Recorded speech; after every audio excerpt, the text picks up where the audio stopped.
Assalamualaikum warahmatullahi wabarakatuh. Hari ini kita akan belajar mengenai hormon yang ada pada sistem reproduksi manusia. Nah, ada banyak komponen yang membuat tubuh kamu tetap bekerja dan berfungsi dengan baik. Salah satunya adalah hormon. Mungkin kamu pernah dengar ada gangguan kesehatan yang disebabkan oleh hormon.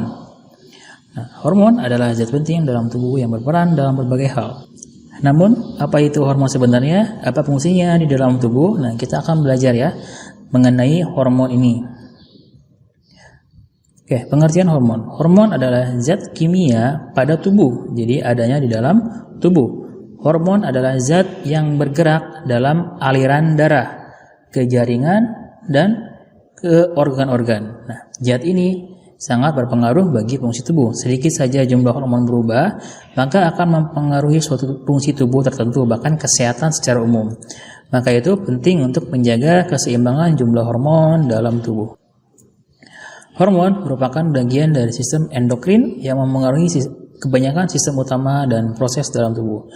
Meliputi pencernaan makanan, ada hormonnya, penyerapan zat gizi, ada hormonnya, fungsi seksual, ada hormonnya, reproduksi. Nah, kita akan bahas ini ya, hormon sistem reproduksi. Kemudian pertumbuhan dan perkembangan, ada tuh yang misalkan udah tua tapi badannya mungkin kecil ya. Nah, itu juga ada gangguan di hormon. Ya. Atau mungkin yang terlalu tinggi gitu, ada juga di situ bagian hormonnya. Detak jantung, suhu tubuh, siklus tidur, mood ya. Kayak misalkan kalian bahagia atau sedih, nah di situ juga ada hormonnya. Atau misalkan kalian memperoleh ketenangan saat sholat, mungkin di situ juga ada hormonnya. Kalian merasa bahagia saat main game, nah di situ juga ada hormon yang bekerja di dalam tubuh kalian. Termasuk nanti rasa haus, kendali nafsu makan, fungsi kognitif dan lain sebagainya. Nah, hari ini kita akan membahas yang ini ya, hormon pada sistem reproduksi manusia. Pada pria dan wanita, hormon reproduksi dihasilkan pada gonadnya masing-masing. Kita kemarin udah belajar, kalau gonad pada pria itu berarti di testis, kalau di wanita gonadnya itu di ovarium. Nah, jadi hormonnya diproduksi di sini. Nah, hormon yang dihasilkan pada sistem reproduksi manusia. Nah, pada pria, testis itu menghasilkan hormon. Nah, nama hormonnya adalah testosteron. Ya, gampang kok ngapalinnya. Ingat aja, ini testis, ini testosteron gitu ya. Kalau di wanita, ovarium ya menghasilkan dua hormon, itu estrogen dan progesteron. Nah, gitu bedanya ya, jangan sampai tukar-tukar. Jadi yang lebih banyak itu di pria adalah testosteron, di wanita yang lebih banyak adalah estrogen dan progesteron. Kemudian nanti ada hormon LH, luteinizing hormone, dan FSH, follicle stimulating hormone. Nah, fungsi hormon testosteron dan estrogen dulu nih. Nah, testosteron dan estrogen berfungsi untuk dua hal, yaitu untuk perkembangan primer dan perkembangan sekunder. Perkembangan primer itu artinya ini dia adalah perkembangan primer menghasilkan gamet, yaitu menghasilkan yang kemarin ya, sperma dan ovum. Testis menghasilkan sperma, sedangkan ovarium menghasilkan ovum. Nah, kemudian kalau perkembangan sekunder itu mencakup tanda-tanda fisik dari luar ya, jadi kelihatan. Nah, tanda fisik dari luar pada pria ialah suaranya berat, dadanya bidang ya, tumbuh jakun. Kalau di laki-laki kan ada jakun tuh. Tumbuh rambut pada bagian tertentu. Nah, ketiak, kumis, jenggot, rambut pada bagian kelamin. Nah, ini juga diakibatkan oleh yang namanya hormon testosteron. Kalau di wanita, tanda fisik dari luarnya ini adalah akibat dari estrogen ya, hormon estrogen, ialah suaranya nyaring. Kemudian tumbuh kelenjar mamae untuk menyusui. Kemudian pinggulnya akan lebih melebar, itu difungsikan untuk melahirkan.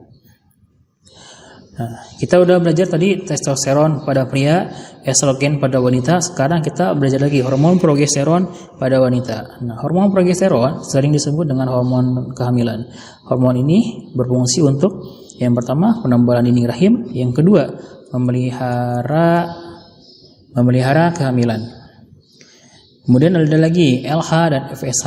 Nah, LH dan FSH dihasilkan oleh kelenjar bawah otak, yaitu kelenjar pituitari. Nah, banyak hormon yang dihasilkan di kelenjar ini. Nih, ini kelenjar pituitari di sini ya. Nah, kalau tadi testosteron, estrogen dan progesteron itu dihasilkan oleh gonadnya masing-masing ya. Di pria itu testis ya, menghasilkan testosteron. Kalau di wanita itu di ovarium menghasilkan estrogen dan progesteron. Nah, kalau LH dan FSH itu dihasilkan di kelenjar bawah otak, yaitu namanya kelenjar pituitari. Jika manusia dihilangkan kelenjar pituitarinya, bisa dipastikan dia itu akan mati. Nah, kelenjar pituitari juga disebut dengan master gland. Nah, sekarang kita belajar ke siklus menstruasi yang kemarin kita hubungkan dengan hormon ya. Pertama di sini ada gambar telur yang matang ya, ada ovum ya, ovum. Kemudian keluar. Nah, keluar ini nanti ada hormonnya ya. Nah, ini di sini nih keluar nih, telurnya keluar, atau disebutnya kemarin peristiwa keluarnya ovum keluar dari ovarium menuju oviduk atau saluran telur atau bubah falopi disebut ovulasi. Nah, nanti ada hormon nih yang mengeluarkan ini. Kemudian nanti dinding rahimnya menebal. Kemudian kalau tidak ada sperma maka nanti akan terjadi menstruasi ya, tidak ada pembuahan. Nanti akan terjadi menstruasi dengan cara dinding rahim yang di sini itu akan meluruh ke bawah. Tahapannya gimana sih? Nah, tahapannya adalah pertama, pada wanita terdapat yang namanya dinding rahim atau nama lainnya adalah dinding uterus. Setiap 28 hari, dinding rahim tersebut meluruh menjadi darah. Kemudian darahnya keluar. Nah, darah yang keluar ini disebutnya dengan menstruasi. Nah, setelah terjadi menstruasi, otak akan mendapat instruksi untuk mengeluarkan hormon. Nah, nama hormonnya adalah FSH, follicle stimulating hormone, atau hormon yang menstimulasi folikel. Nah, folikel merupakan selubung yang melingkari sel telur. Nah, lihat gambar di bawah ini. Jadi nanti ada sel telur, yang selubungnya ini disebutnya folikel ya. Tadi kan udah meluruh ya, udah terjadi menstruasi, kemudian keluarlah FSH, kemudian keluarlah estrogen. Nah, estrogen ini berfungsi untuk menebalkan dinding rahim yang tadi yang sudah meluruh gitu. Estrogen juga memicu otak untuk mengeluarkan hormon kedua yaitu LH. Nah, LH ini atau luteinizing hormon ini akan membuat telur pada ovarium keluar menuju oviduk, atau nanti ini tuh disebutnya peristiwa ovulasi. Nah, LH ini ya bertanggung jawab terhadap proses ovulasi. Nah, yang menyebabkan ovulasi itu si hormon ini LH. Nah, folikel yang kosong, jadi kan tadi ada telur, di dalamnya di selubungnya ada folikel. Folikel yang kosong akan mengeluarkan hormon progesteron untuk menebalkan dinding rahim dan menjaga kehamilan. Jadi saling ya, progesteron dan estrogen ini saling bahu-membahu ya untuk menebalkan dinding rahim. Kemudian jika tidak ada sperma yang masuk, progesteron dan estrogen akan dikurangi jumlahnya.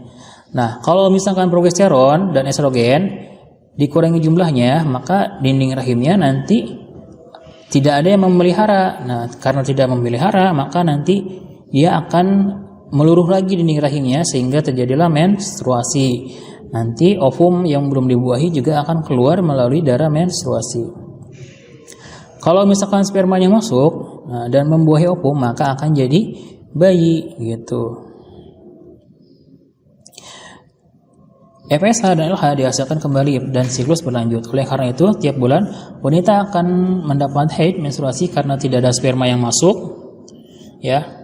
Wanita hamil tidak menstruasi karena adanya progesteron. Ingat tadi dia fungsinya progesteron itu adalah menebalkan dinding rahim dan menjaga kehamilan ya selama awal menstruasi pada wanita, yaitu pada akhir balik ketika wanita pertama menstruasi dan akhir menstruasi pada fase menopause.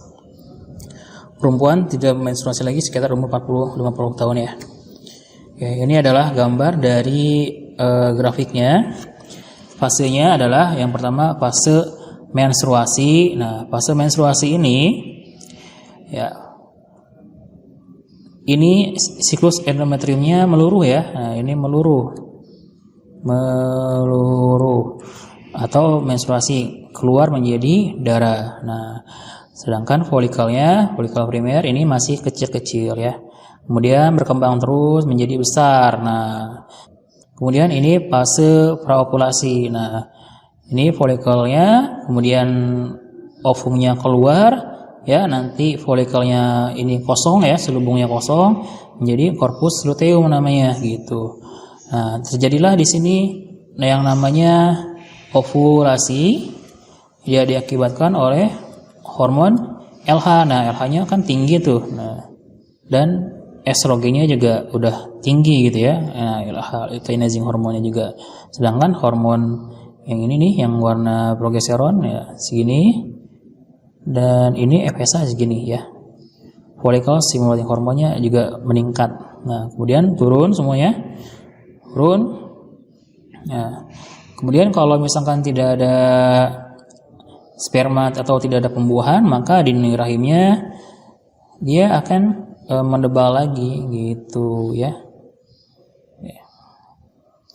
Menebal, nanti dia akan meluruh lagi, menebal lagi, meluruh lagi. Nah gitu. Kalau misalkan ada sperma, barulah dinding rahimnya tidak meluruh, dikarenakan ada hormon progesteron yang berfungsi untuk menebalkan dinding rahim.